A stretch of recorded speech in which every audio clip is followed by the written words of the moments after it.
In today's podcast, you'll learn how to describe how you're feeling, which is very useful when you need medical assistance.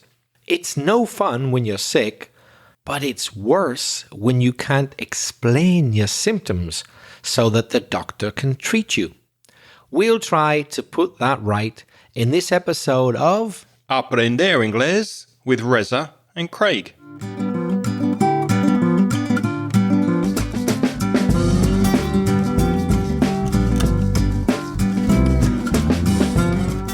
Hi, I'm Reza. And my name's Craig. And with almost 60 years of teaching between us, we'll help you improve your English and take it to the next level. So, Craig, how are you doing? I'm feeling fine, which is good news considering we're talking about not feeling well, not feeling fine. How are you feeling? I'm feeling fine too. I guess we're both lucky because where we are, winter is just starting and many people start to get symptoms in the winter. I had my flu and my COVID jabs on Monday. A jab is when you have an injection, a vaccine to prevent you getting sick. And I had my jabs on Monday to prevent me getting these flus and horrible colds that come in the winter. Have you had your jabs yet? Do you know what? I've had enough of the COVID jabs. I got them when it was pandemic and post-pandemic, but now I'm not bothering, to be honest. Have you ever had COVID? Yeah. You have? And that was after I'd already been vaccinated. Maybe a good thing, or the symptoms could have been much worse, I suppose. Yeah. But since I've had it already, I haven't bothered for the last couple of years now, and I've been okay.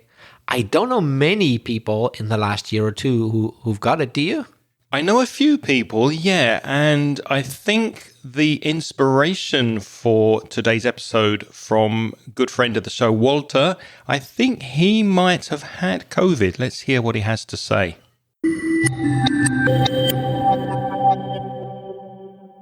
Hello, Craig and Reza. It's still me, Walter from Belgium.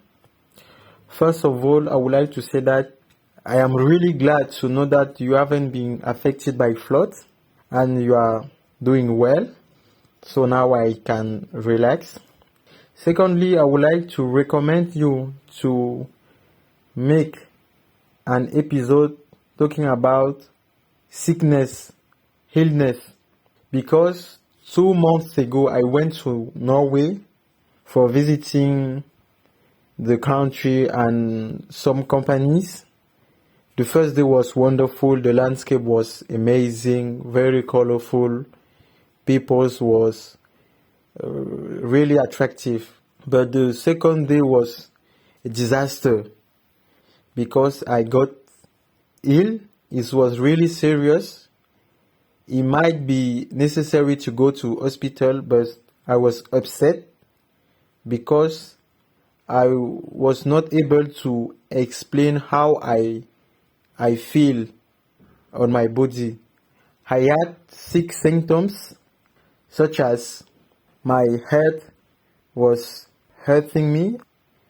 I don't know how to pronounce this word. It's spelling THROAT. My stomach, as well as my belly, and I got fever.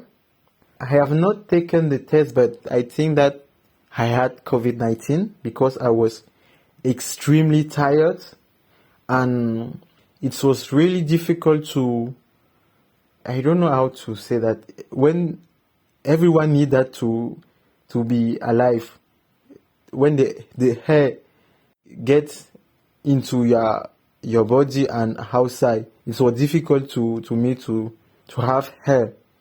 And that day I was going to the hospital for urgency, but I stopped on the way of hospital because I was extremely frustrating to not be able to explain all those symptoms. So that experience was not really good for me. So I would like to change it and not have that kind of experience again. So please, Could you do something about that? Have a nice week and bye-bye.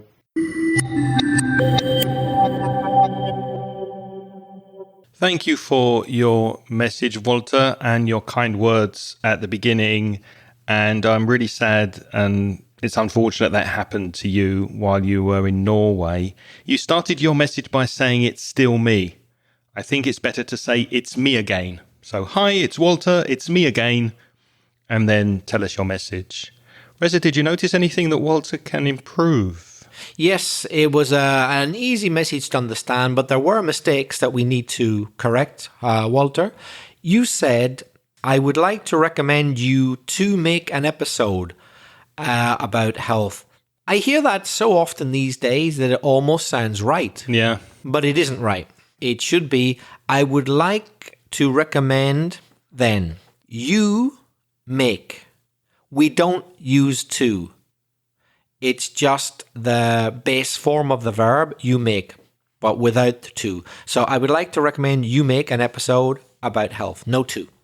There are other ways you can say the same thing. You could say with suggest, I suggest making an episode about health. So with the gerund, I suggest making. It would be great if you could make an episode about health. Or how about, and how about is followed by the gerund if it's a verb. So how about making an episode about health, for example? Another thing you said, I noticed, I went to Norway for visiting the country. That's a common mistake also with Spanish speakers because you translate para as for, but we don't use that for in this situation when we're talking about the purpose of why we did something. We'd use the infinitive. It's called the infinitive of purpose. Why did you visit Norway? I went to Norway to visit the country. Okay? Say that with me. I went to Norway to visit the country. Walter, you said my head was hurting me. And that is not wrong. But it would be much more typical if you said, I had a headache. Or you could say also, I got a headache. So to have or to get a headache. And there are other types of aches you can have. You can have a stomach ache. You can have a belly ache, back ache. Any part of your body can ache. So it can be a verb or a noun. So you had a headache. And that word that you weren't sure how to pronounce, throat, is throat. That's the part of your body between your chest and your head, your throat. When you swallow, when you eat food and it goes down into your stomach, it passes through your throat. So you can have a sore throat, S-O-R-E, the same pronunciation as the past verb see, I see, I saw, sore, S-O-R-E. And if you have a sore throat or you get a sore throat, then you have an uncomfortable feeling in your throat hurts you. Another mistake you made, which so many people make, is you say people was. It's people were, because that word people is plural. It doesn't look plural because there's no S at the end, but it is the plural of person. One person, two people. So people were very nice in Norway. And another little mistake of grammar, you said it was difficult for you to describe how I feel. But you're talking about a story which happened in the past, so we got to use the past, right? How I felt, the past of feel. The other verb that you had a problem with was breathing, to breathe, B-R-E-A-T-H-I-N-G, breathing. You have difficulty breathing. So in the past, you had difficulty breathing. It was hard to breathe because the air, and be careful of that word, air, when you said air, you put an H sound before it. So it sounded like hair, which of course is on your head. So be careful not to use that H sound before a vowel. It's air, air.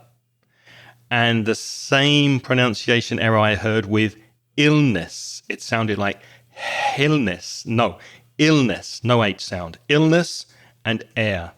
Another thing I noticed, Walter, when you described the visit to the hospital, it was an emergency. So there's a part of the hospital where you need to go when you have an emergency. It's called A&E. So you go to A&E, which is accident and emergency. But we usually shorten it, make it an acronym, A&E. And one little thing, you said these words, I was frustrating. No, I was frustrated. You felt the feeling. Yeah. The situation was very frustrating. ING, frustrating. It caused a feeling. But you felt the feeling. So you were frustrated. So ING causes the feeling, frustrating. And ED, frustrated, for the person who feels the feeling. Now, we have spoken in several podcasts about health on the topic of illnesses and health. If you go to episode 229, we spoke about diseases and illnesses. So that's inglespodcast.com/229.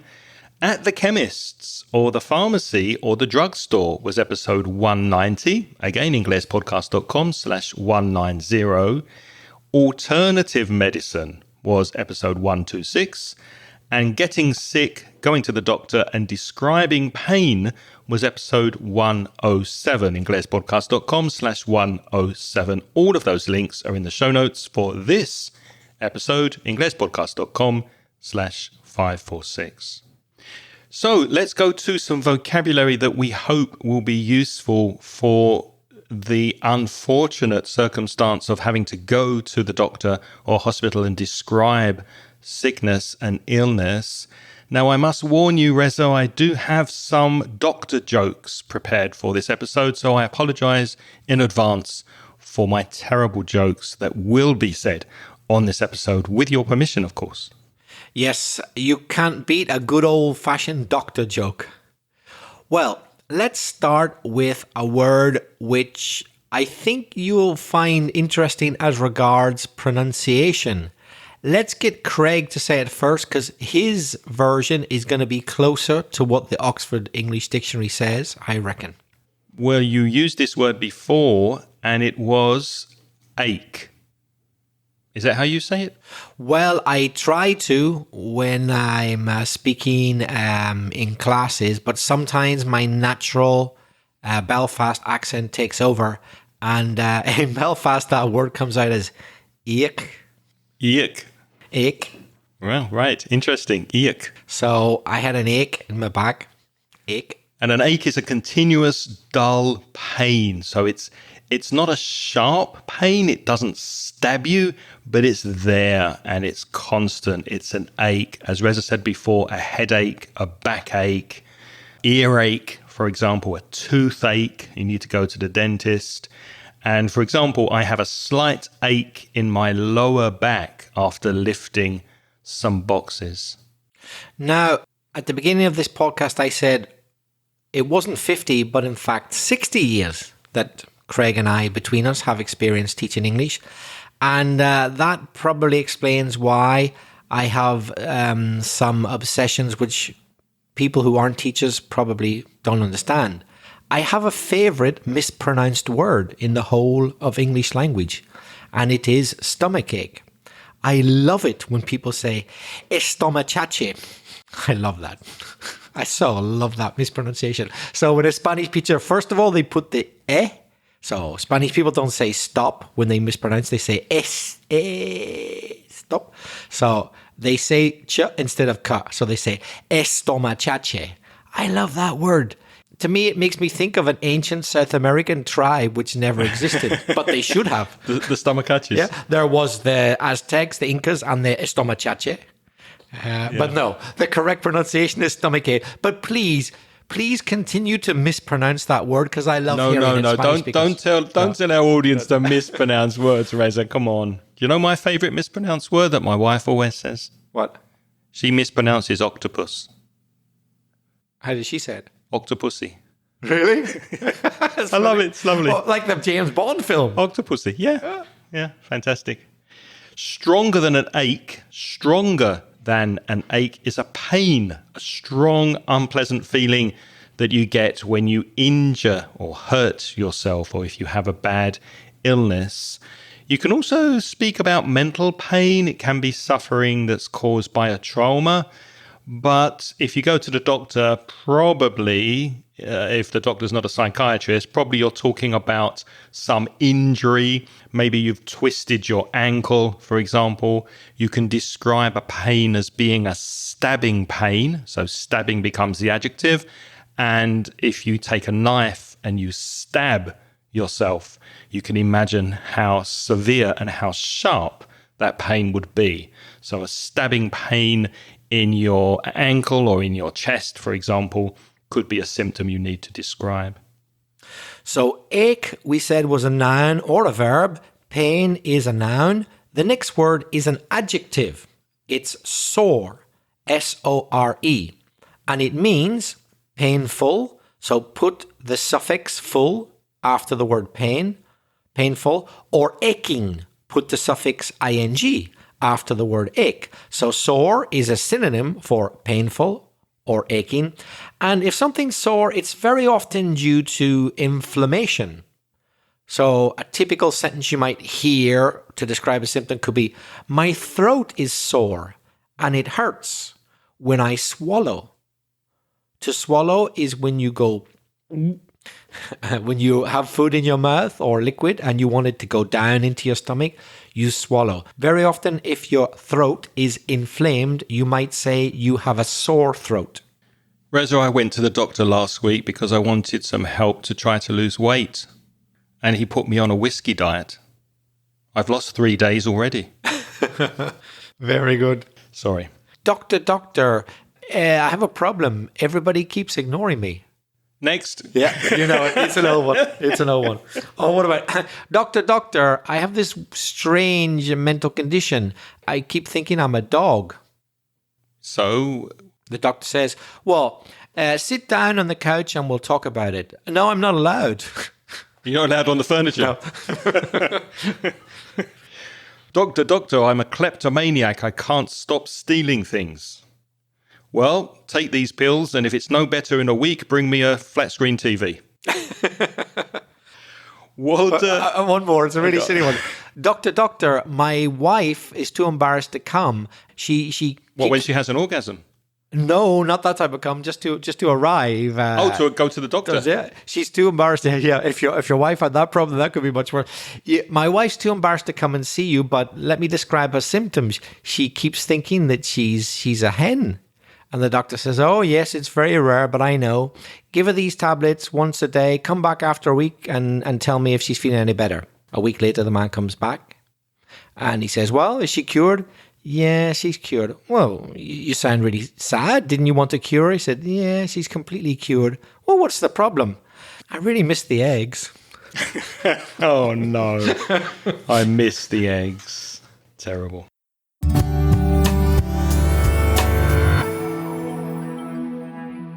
Let's just take a break for a couple of minutes so that I can tell you how to improve your spoken English.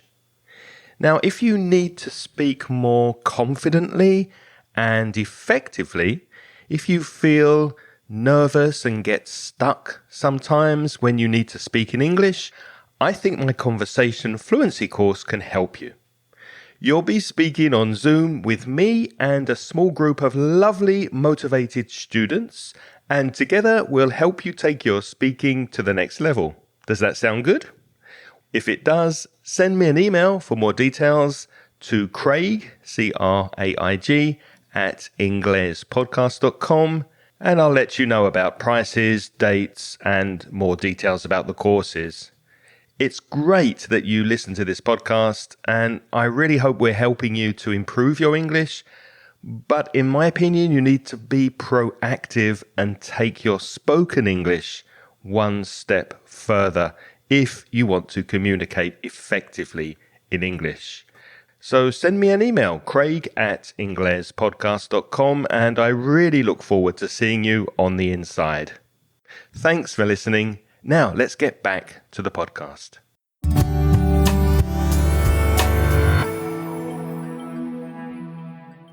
Walter said that he was very, very tired. He felt very tired. You could call that fatigue, F-A-T-I-G-U-E. I think that comes from the French, doesn't it? Je suis fatigué. Fatigue, extreme tiredness. Tiredness is the noun, or lack of energy. You don't have a lot of energy. You can say, I feel lifeless. I feel very lifeless. I have no energy. I've been experiencing fatigue ever since I started working night shifts, for example. The next word is a word which is more or less the same in many languages, nausea. Some people pronounce it nausea. Have you noticed that? Yeah, it's two pronunciations. Nausea or nausea.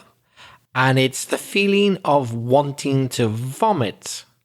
For example, the smell of the food made her feel nauseous. So when she smelt the food, her stomach didn't feel right. She felt that she might vomit at any time. I would say nauseous. That's interesting. You say it. Nauseous, yeah.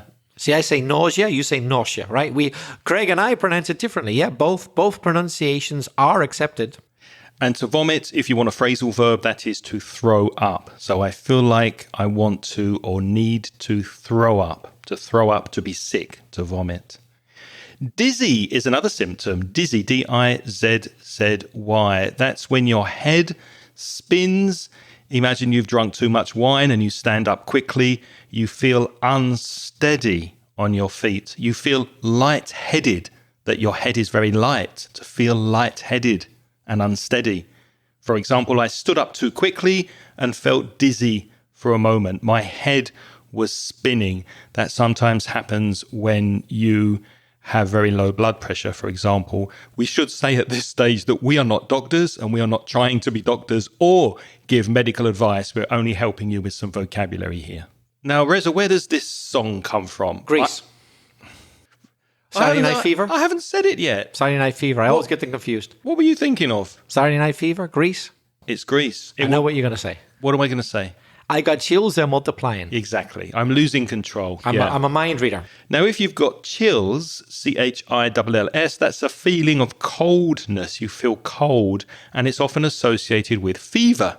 Not Saturday Night Fever or Greece, but you could say, I've been getting chills even though the room is warm. So you might be under blankets, you might be in a warm room, a warm place, but you have chills, you're feeling cold. So that's another possible symptom. I'm getting chills, doctor. I've just realized, Craig, we are now beginning to read each other's mind and finish our sentences. Craig did not tell me he was going to use that example. I just guessed it. I knew it. I know him, and I knew it would be that. What you should have said was, now we're starting to read each other's minds and finish our sentences. Yep, there you go. Oh, sorry, Reza. What was I doing? You were coughing. Yes. C-O-U-G-H. Be careful with the pronunciation. He was coughing. As you heard, that was the sudden expulsion of air from the lungs with noise, and it's often due to illness, but sometimes it's just psychological. Sometimes people cough when they don't need to, but it often is associated with illness. For example, I can't stop coughing, and it's worse when I move around a lot. Craig, that cough that you just did, was it natural, or do you really have a cough at the moment? I don't have a cough, no, but because we're podcasting, sometimes I need to clear my throat. So if you cough, you often clear your throat and you can speak a bit more clearly. Now, you may be driving to work during the rush hour and there's a lot of traffic on the road. You can say it's really busy, there's a lot of congestion on the road. If there is congestion, then it's blocked, you can't move. And in a similar way, your body can be congested, or your nasal passages, your nose around your throat going down inside your nasal area could be blocked. And you can say that your chest is also congested. So a phrasal verb for that will be maybe stuffed up. That will be more colloquial. It feels stuffed up. My nose is stuffed up. My chest is congested. I have congestion in my chest. In fact, Craig, you used to suffer quite a lot from congestion in your chest, didn't you? Hence the COVID and flu jab. I always have my injections every year because when I get a cold or when I get some kind of flu virus, it very often goes down to my chest, it gets congested, and the result is bronchitis. So I try to avoid that by the vaccinations.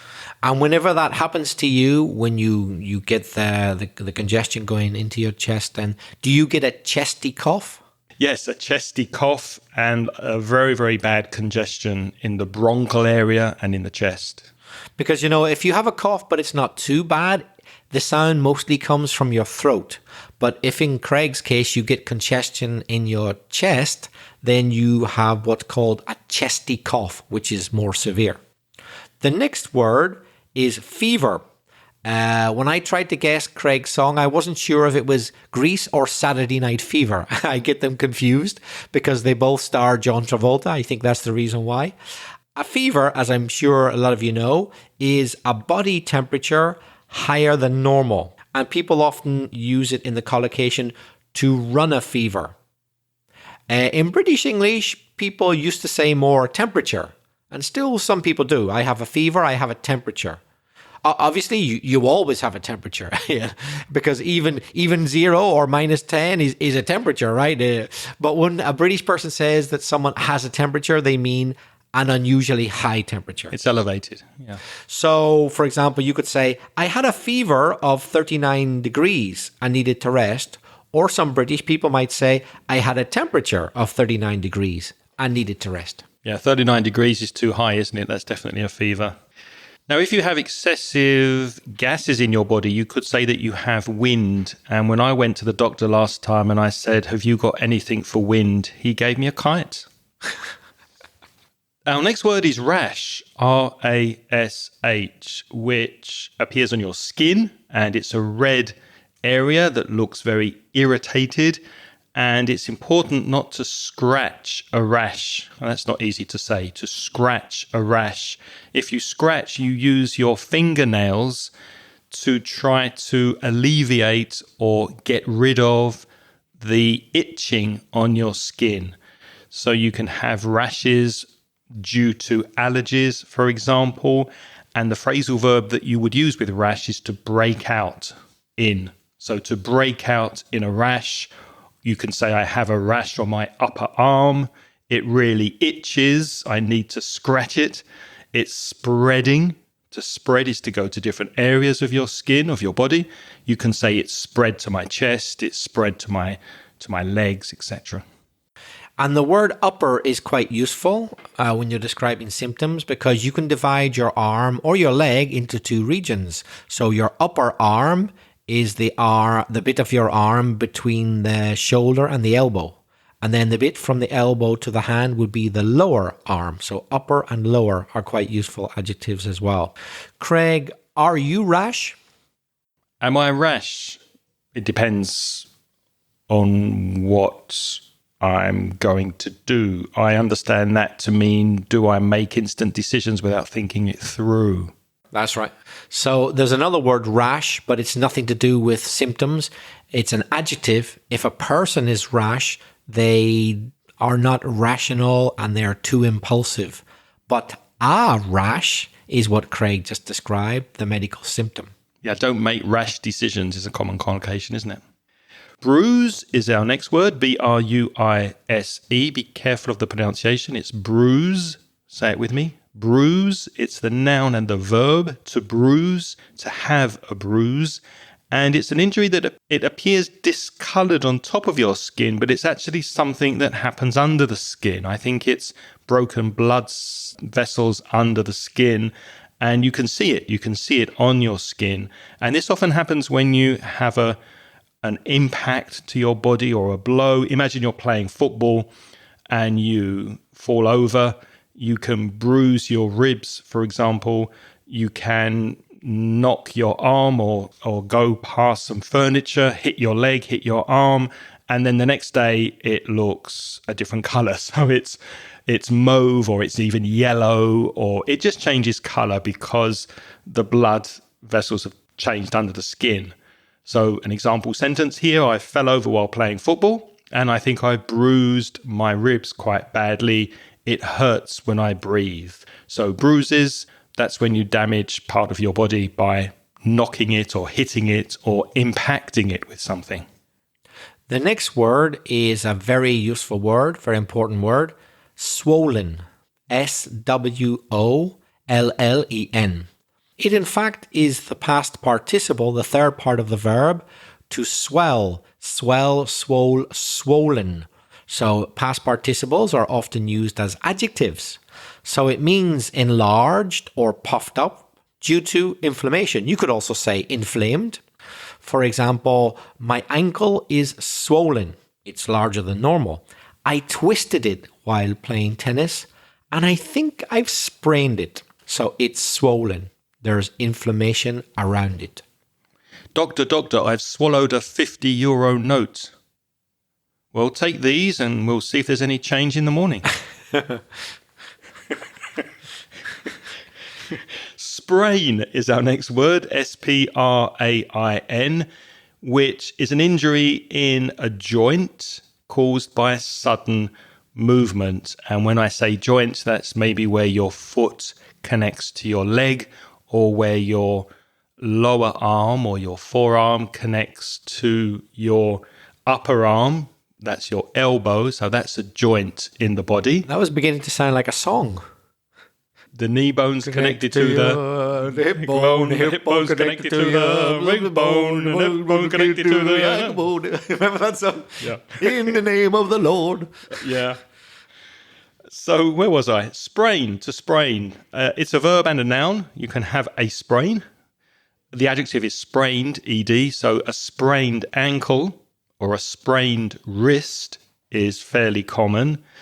And if you fall over or you're climbing a mountain and you trip and you fall, maybe you sprain your ankle because you land, you put your foot down in a strange position, so you sprain it. It's quite painful. Usually the treatment is to put a bandage around your ankle or your wrist until it heals, until it gets better. Another symptom which people often suffer from is a burning sensation. And that's how you describe a painful feeling of heat in a part of the body. For example, I've got a burning sensation in my stomach and I've lost my appetite.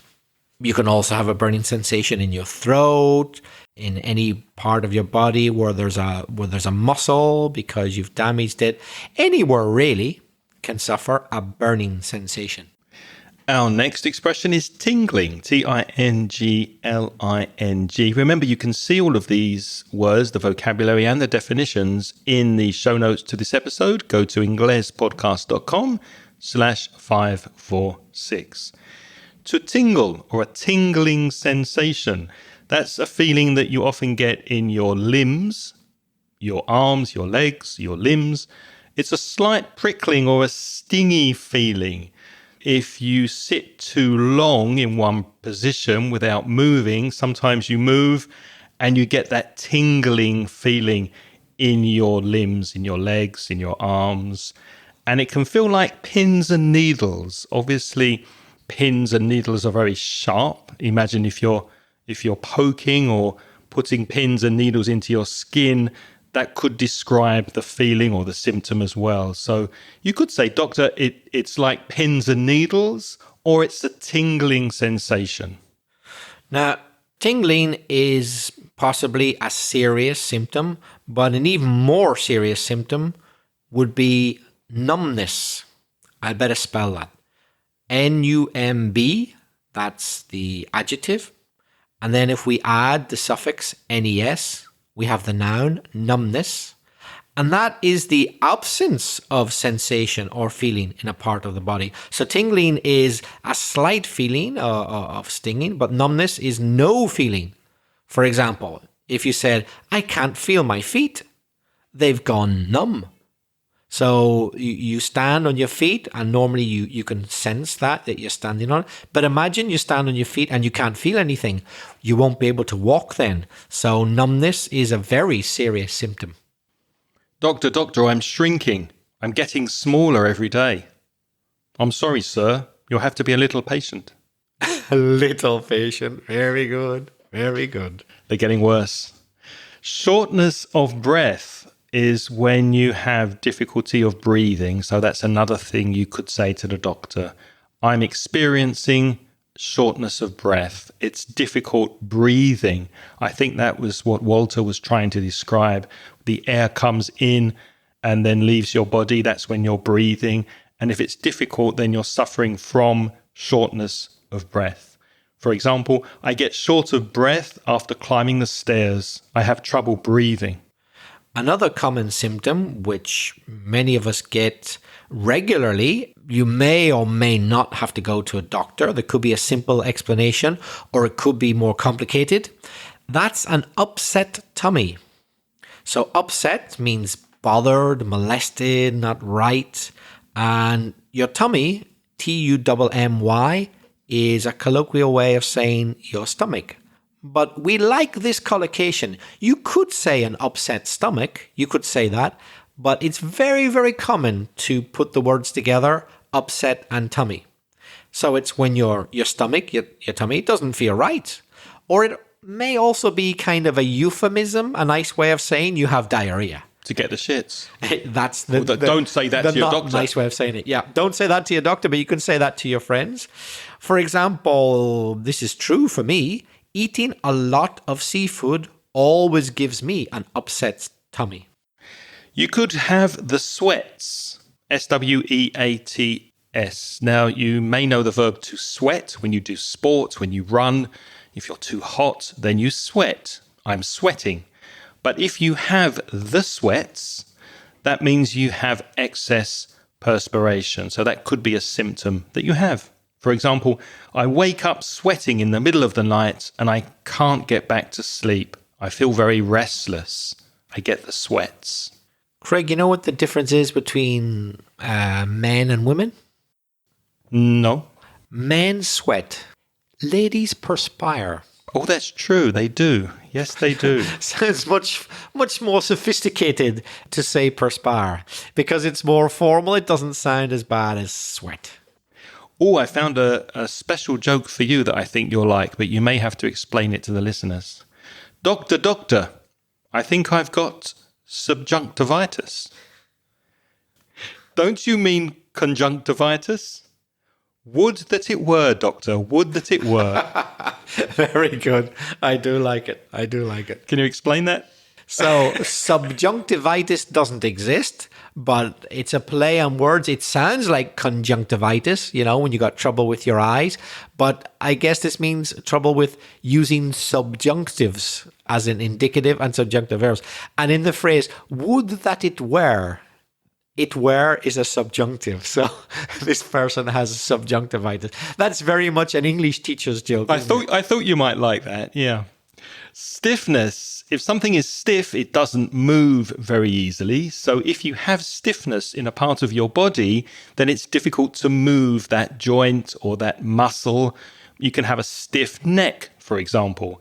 If you sleep awkwardly or badly, you wake up in the morning, you get a pain in your neck and it's stiff. You can't move it. It's painful when you move it from side to side. So stiffness.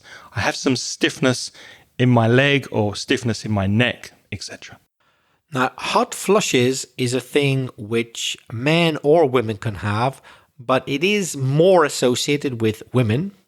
It's a feeling of suddenly being warm or possibly, and at the same time, having skin redness. For example, you'll very often hear a woman of a certain age say something like, I've started to have hot flushes since the menopause began. So it's a very common symptom that a woman is undergoing the menopause, which of course isn't an illness or disease. It's simply what happens to women when they enter that stage of life. They have hot flushes. Doctor, I've broken my arm in 3 places. Well, don't go to those places. Blurred vision is something that Reza is wishing I have so that I can't read these jokes on the paper. But if you have blurred vision, That means you can't see very well. Everything is blurred. So you lack the sharpness in your eyesight. To blur is to make something not clear. So blurred vision is another possible symptom. You can't see clearly. Here's an example sentence. I get blurred vision a lot, especially after I exercise or get out of breath. Here's another example. Doctor, every time I have a cup of coffee, afterwards I have blurred vision. Try taking the teaspoon out of the cup after you've stirred the sugar. Oh, very good. Very good. Doctor, I think there's a strawberry growing out of my bum. Well, here's some cream to put on it. I like that one. That basic one, that's really got me. That's my favorite one of all. You found my level there. So you might like this one. You've probably heard it. Doctor, I think there's some lettuce growing out of my bum. Well, I think it's the tip of the iceberg. I like that one too. And now it's your turn to practice your English. Apologies for the jokes, but we would like to hear your voice messages. If you have an idea for a future podcast, like Walter did for this one, we would love to hear it so that we can give you what you want. You can send us voice messages by going to SpeakPipe, speakpipe.com/Ingles podcast. Emails, Reza? If you prefer to write to us, send an email either to craig@inglespodcast.com or to belfastreza@gmail.com. And if you're a Spanish speaker and you want to improve your English with free and paid resources, visit the Mansion Ingles website at mansioningles.com. And for paid products, you can browse the online store at store.mansioningles.net. As ever, we'd like to say thank you very much to all our Patreon supporters. Patreon is Patreon.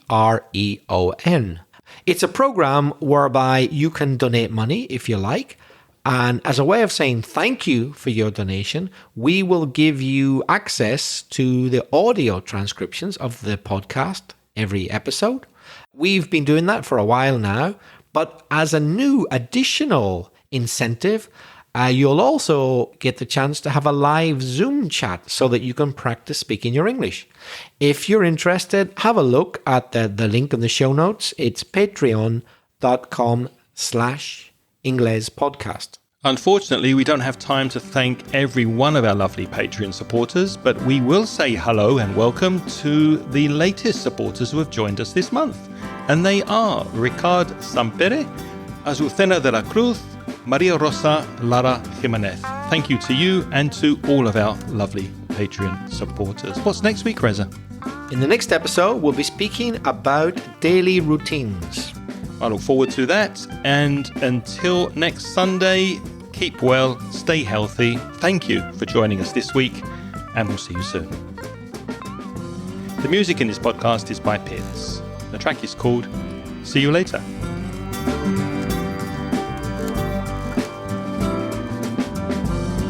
Doctor, I've got a problem. I always have a poo every morning at 6 o'clock. Well, what's the problem with that? I don't get up until 8:30.